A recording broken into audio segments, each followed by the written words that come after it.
Welcome to the Overboard Show. This is Antonio from No Marks Allowed, and let's get right into it. Judgment Day and Extreme Rules. Now, the reason I say Judgment Day and Extreme Rules, because this was the match of the night. By a mile, Finn Balor versus Edge. Usually you would think the main event would be the match of the night, but we've seen this before in WWE when the main event isn't always the match of the night because Roman Reigns is most likely in the main event, and you know how that goes. But, Judgment Day was a faction that Edge created, and he created a monster that became uncontrollable, so Edge said he started it, he needed to finish it. So, he had a I Quit match against Finn Balor. Now, I Quit matches is hard to predict because when you got 2 men in the ring, especially when we had the one in AEW between Jon Moxley and Eddie Kingston, and like, are these guys going to beat each other to death? Because I don't see any of these guys saying I quit. Well, this match was the same. I couldn't even see Finn Balor saying he quit or Edge. But the numbers game played a big part of this match, just like it did for the rest of the card. Some it went the other person's way, some it didn't. In this match, it got wicked. You had, Dominic Mysterio interfere. You had Punishment Martinez interfere. You had Rhea Ripley interfere. Beth Phoenix even had to come in and help on her husband's behalf.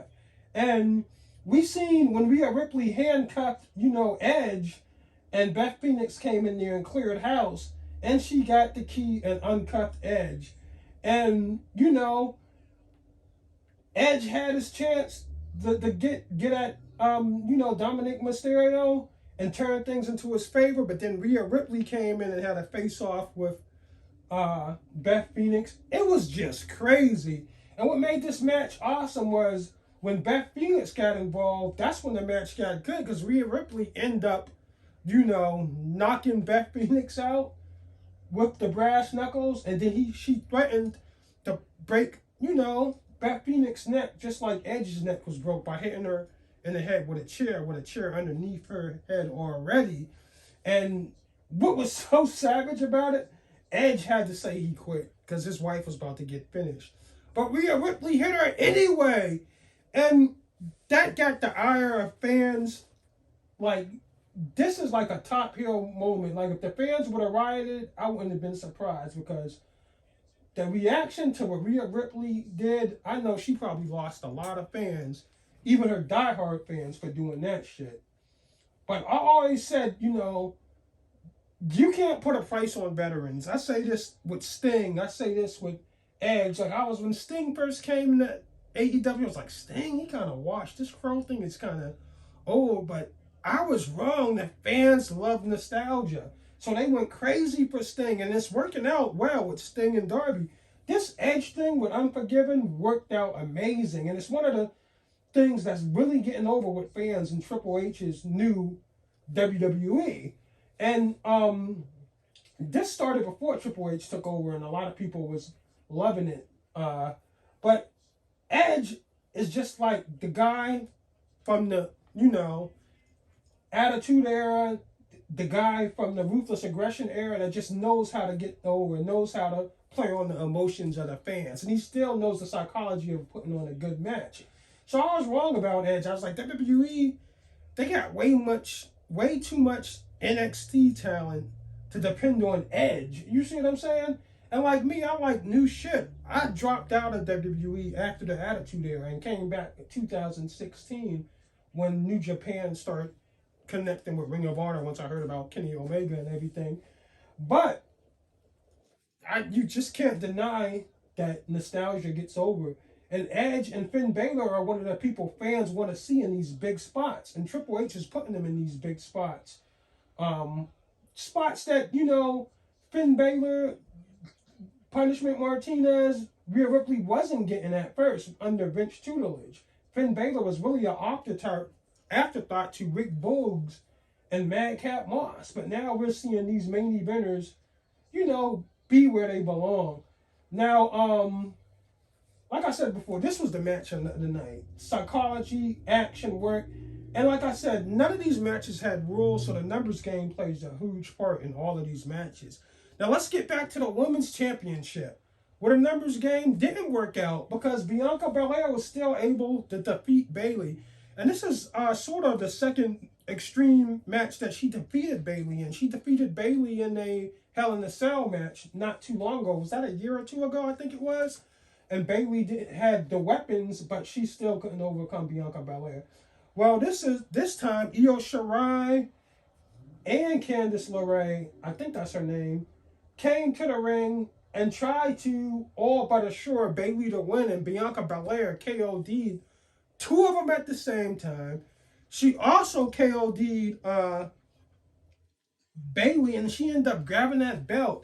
She was the only one that was able to defeat the numbers game. Because as you can see right here, Edge was not be able to defeat the numbers game. Karrion Kross used, Scarlett Bordeaux, as a weapon, because she ended up spraying Drew McIntyre and costing him the match with the strap. So shout out to Bianca Belair, because she was the only one that was able to win despite having a numbers game against her. But this is a match I can keep watching over and over again.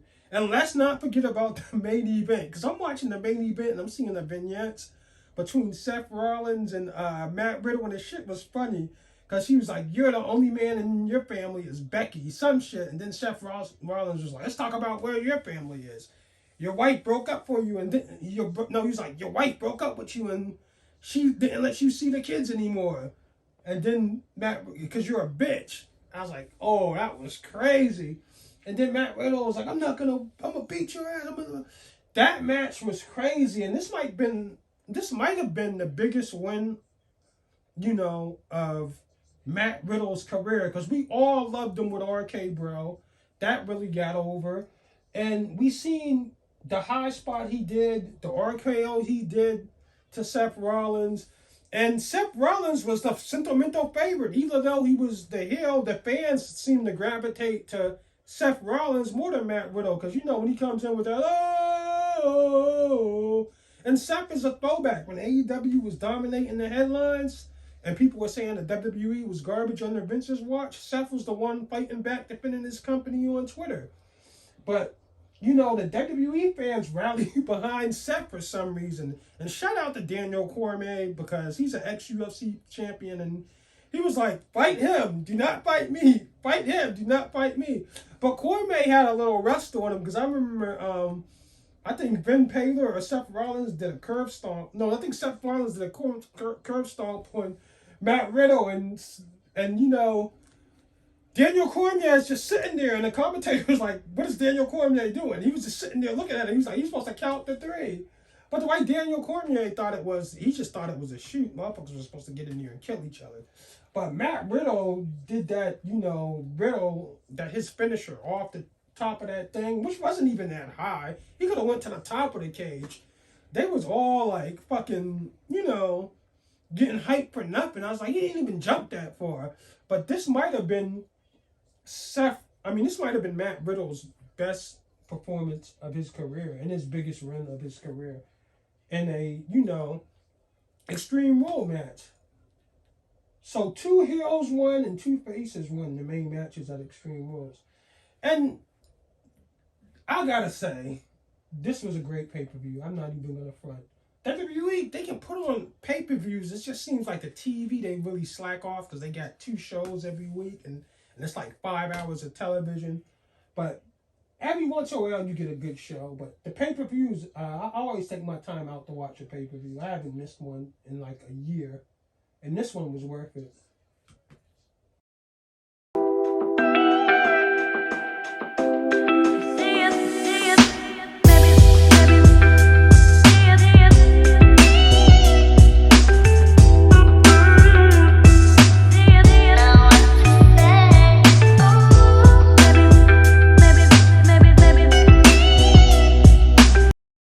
Address the Bray Wyatt situation. Like, why are you fans getting hyped for shit that always... Well, why do you guys get hyped for shit you already know that was going to happen?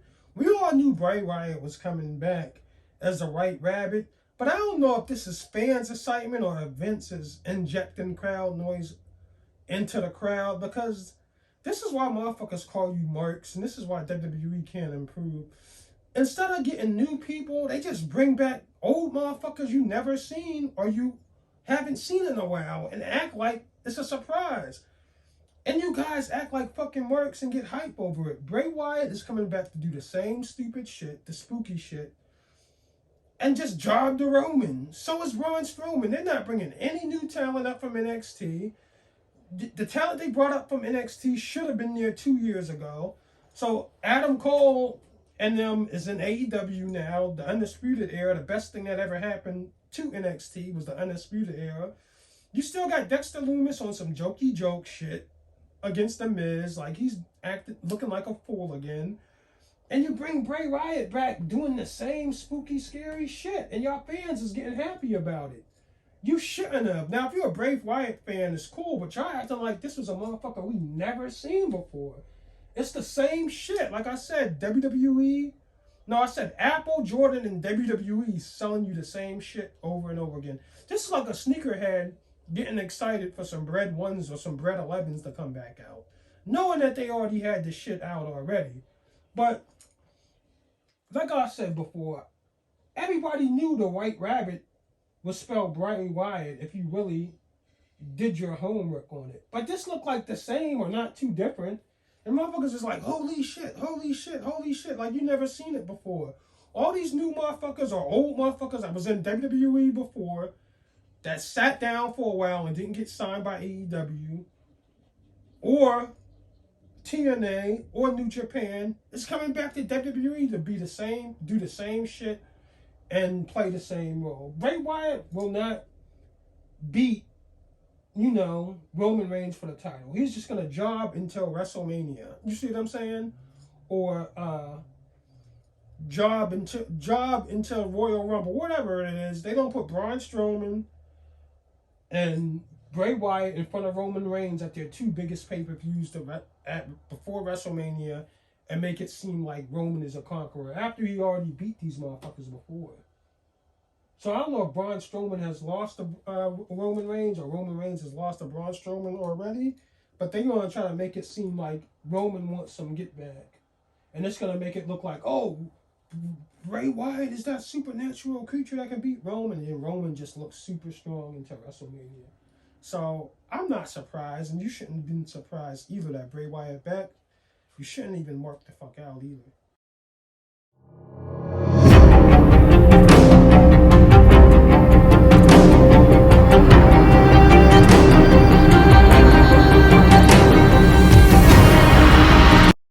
So, last episode of the Overboys, I did a report on the Young Bucks selling out the Theodores.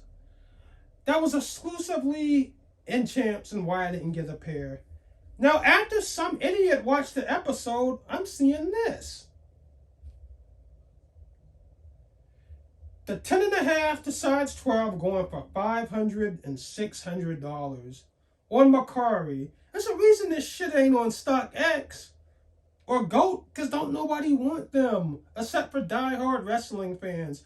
And you shouldn't charge a diehard wrestling fans $500 to $600 for them. I think that was, aimed at me after watching that episode, thinking I'm going to pay that much for some Theodores. I give you $125 for either pair. Because if you don't sell them, I'm just going to wait till you starve and you don't have them shoes during the holidays because a Young Buck fan ain't got it and a sneakerhead ain't a sucker. So you don't be sitting on them shoes and, sell them for below retail. If you don't sell them to me for $125, look at Jordan 4, 5, 6. Don't gamble with your life. I'm not paying $400 or $600 for no damn Theodores. I love the Young Bucks, but I can have my mans make a custom Young Bucks Jordan like it ain't nothing. So, yeah, I feel like, Matt, you got to look out for me. You see how they trying to play the culture? There's only 1,200 pairs of them Theodores left. Somebody done watched the Overboys, the most dangerous podcast of wrestling, or seen the story with the money phone, me calling Matt asking for a pair, and thinking they're going to sell those Theodores size 12 or 10.5 for $400 or $600. And I feel sorry for any Young Buck fan that pay that much for a Diodora. Like, use a fucking sucker or a mark. And if you pay $400 or $500 to $600, Matt and Nick Jackson should go in their pockets and give you back the $400. Because a person that didn't want that Diodora, Young Buck shouldn't have grabbed it and took it from a real wrestling fan that wanted it. That's when it's fucked up, when the resale market is taken from. They do the same thing with the wrestling tickets. You know what I mean? That's why you buy your tickets last minute, like I tell you idiots. Do not buy tickets when they first come out, because you're buying a scalp ticket that's marked up 10 times over the price of what it is. So yeah, I'm not a sucker. You see my collection, Jordan 4, 5, 6. Like, don't gamble with your life. You see what I'm saying? Why would I pay $500 and $600 for a Diodora? I was doing it for the culture, but I'll give you $125 for either of the pair. Or I'd buy both of your pairs for $125, but no one in their right minds don't buy a pair of Diodoras for $600 or $500 because it's not worth it. It's 7 pairs of retro Jordans that's sitting right now up the street at Mondawmin Mall. You think a motherfucker thinking about some Diodoras? I asked 5 Champ stores in the Baltimore area, and no one knew what I was talking about. So these shoes that came out for Diodora was made for exclusive AEW fans. And it was probably smart enough to not to do a huge run like that. But I think the Young Bucks, when y'all get that Jordan deal, because I know y'all don't get that that Jumpman deal soon, because Kanye started off with Nike, he went to Adidas. Kanye did Louis Vuitton shoes before he went to Nike and Adidas. So I feel like Diodora is a stepping stone for the Young Bucks to get the new Air Jordan Young Bucks collab. And if it's sold out and you got 1,200 pairs, hey, I'll give you $500 for that Diodora Jordan collab, or $600. But I'm not paying a penny retail. I'm not paying a penny over retail for some fucking Diodoras. I'm sorry. But for the Young Bucks Diodoras, I'll give you, you paid $100 for them, I'll give you $125 for them. And then I'll buy both pair for $125. And I'll give a pair, I have a giveaway to one of my fans or supporters. And I'll give you guys, whoever wins the contest, or we do a randomizer, I'll give away that other pair of Young Buck Diodoras. But y'all watching my story with me calling Matt Jackson on the money phone with all my sneakers in the background. Then you watching a podcast saying I could have got the 10.5 to 12, but I just chose to go out and get them at the mall, which didn't work. I got in some trouble. I didn't get in trouble, but I ran into a bad day. But yeah, y'all not slick. And if you are the biggest mark and fuckboy, if you pay $500 or $600 for a pair of Diodoras that someone took off shelves purposely from you because you was a Young Buck fan and sold them to you, that's fucking up the game. We accustomed doing that to Jordans and Yeezys and Air Maxes, Sean Witherspoons, but not on no wrestler shoes. If that's the case, let's get them ugly super kicks from Pro Kids or from Pro Wrestling Tees and let's resell them for $500 a piece. So I feel like those 2 pair of Diodoras was aimed at me specifically, because those are the only Diodoras that's on the market for a resale price. Ain't nobody putting no Young Buck Diodoras on StockX or fucking GOAT. And if it is, it's someone that worked for Diodora that got extra pairs that's trying to get over on somebody. So Matt, Nick, hook a brother up. You see what they doing to the culture?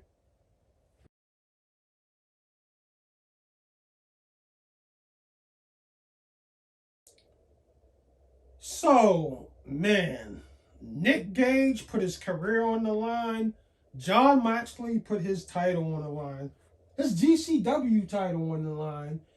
And this story, I mean, I think I might have talked GCW out of having Matt Cardona interfere, because I talked to the wrestling enthusiasts, and we both thought Matt Cardona was going to have something to do with, you know, this Nick Gage Moxley match. But no one wants to admit that the Overboys booked their shit, so they probably swerved us. And this was a great match. I mean, it wasn't as good as the first 2 Moxley versus Gage matches. And I'm not saying that because I ain't go, because I know somebody like, oh, you always say the best matches. Where were you? The best matches they had was the ones when you were there. No, this match wasn't good, better than John Moxley 1 or 2. Or did they only wrestle once? I think they only wrestled once before. Or did they? No, they wrestled. I wasn't. No, matter of fact, I was there for the Fight Club one. That was inside the showboat, but I don't think I was there for the second one. That was at the. No, I don't think I was there for the second one, or was I there for the second one? I know I was there when Moxley approached him after beating Ricky Shane Page at Mania Weekend.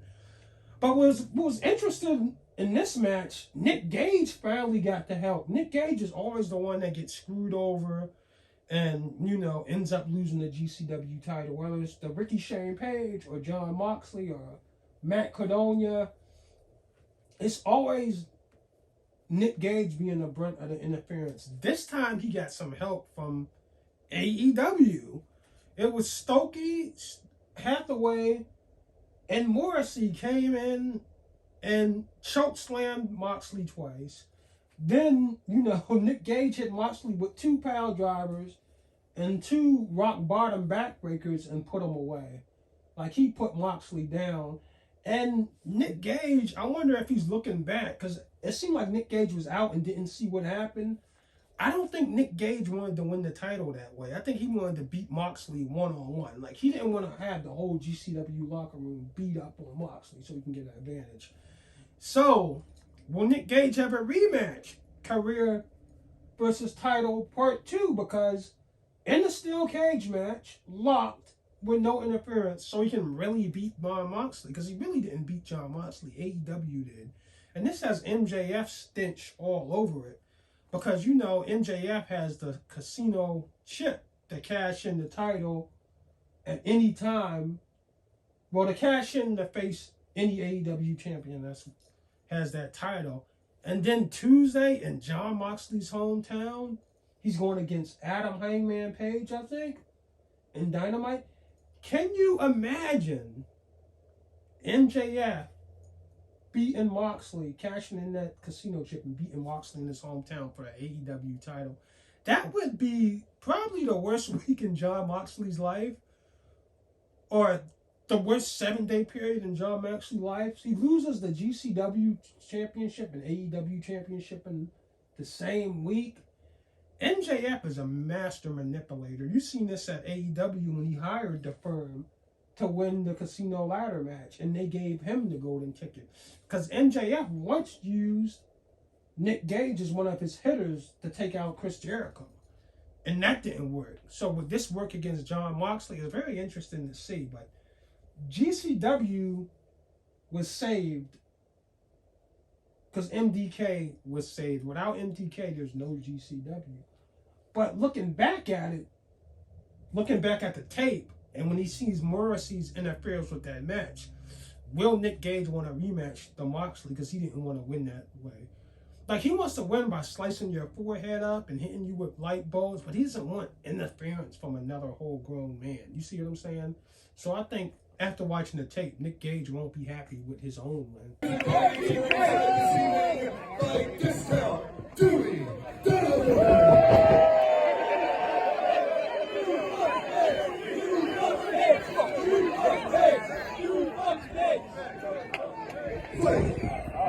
Out of National Park, New Jersey.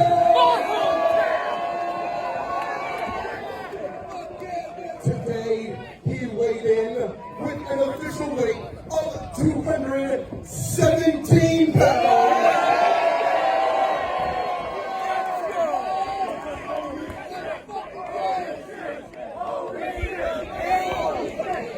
Representing that murder, dead, kill gang worldwide. Representing for all his boys locked in a fucking cell, Eastern Bloc. And representing the motherfucking Hate Club. Rest in peace, Big Nate Hatred. And rest in peace, his brother, Justice Bay. And you know is. It's MBK all fucking day.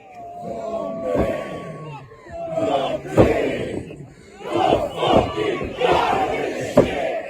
Nick fucking Gage.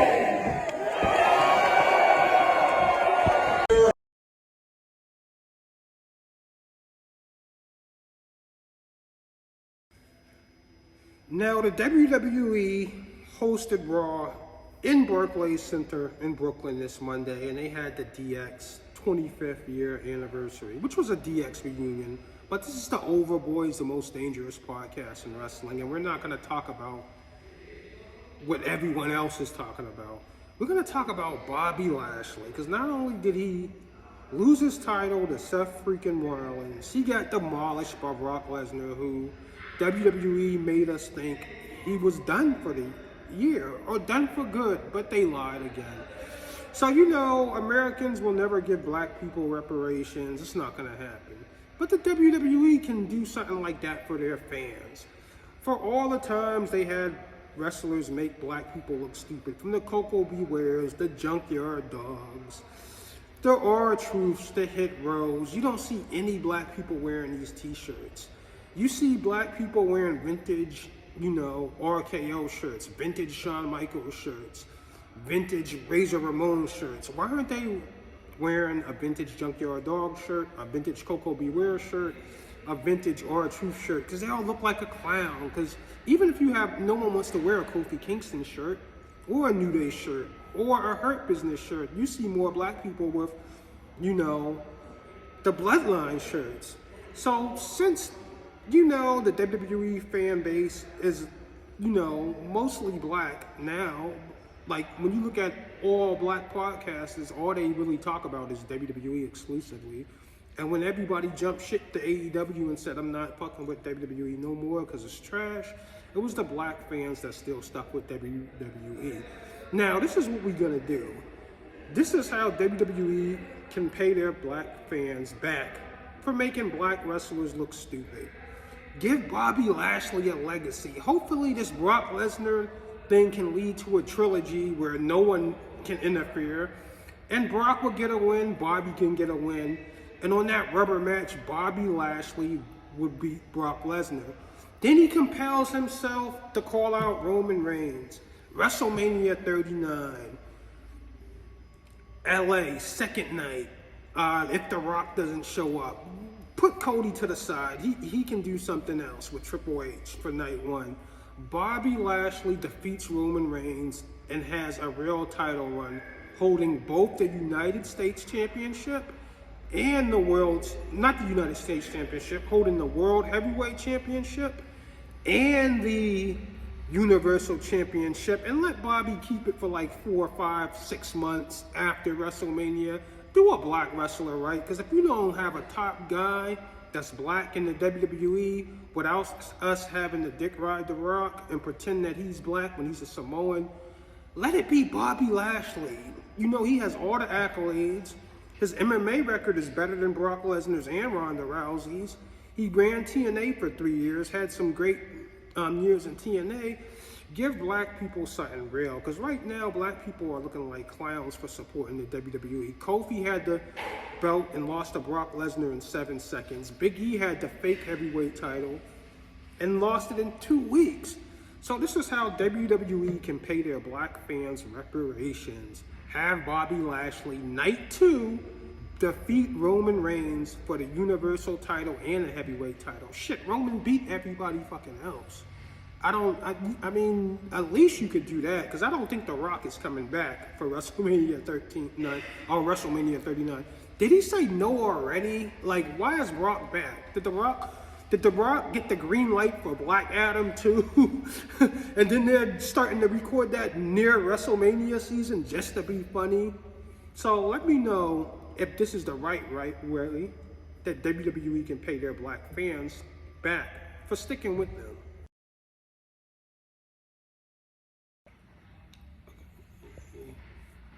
I wasn't able to check out Raw. I had to work.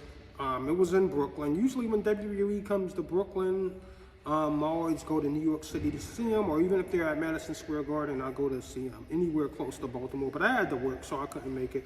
But one of my overs, one of the people I follow, and one of the people that follow me that support me, Brandon, was there in the house with his 2 titles to take in all the action. Make sure you follow Brandon. Here's his Instagram handle. And take a look at what he experienced on Monday Night Raw from Brooklyn and Border Place. Let's go!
Brooklyn, New York.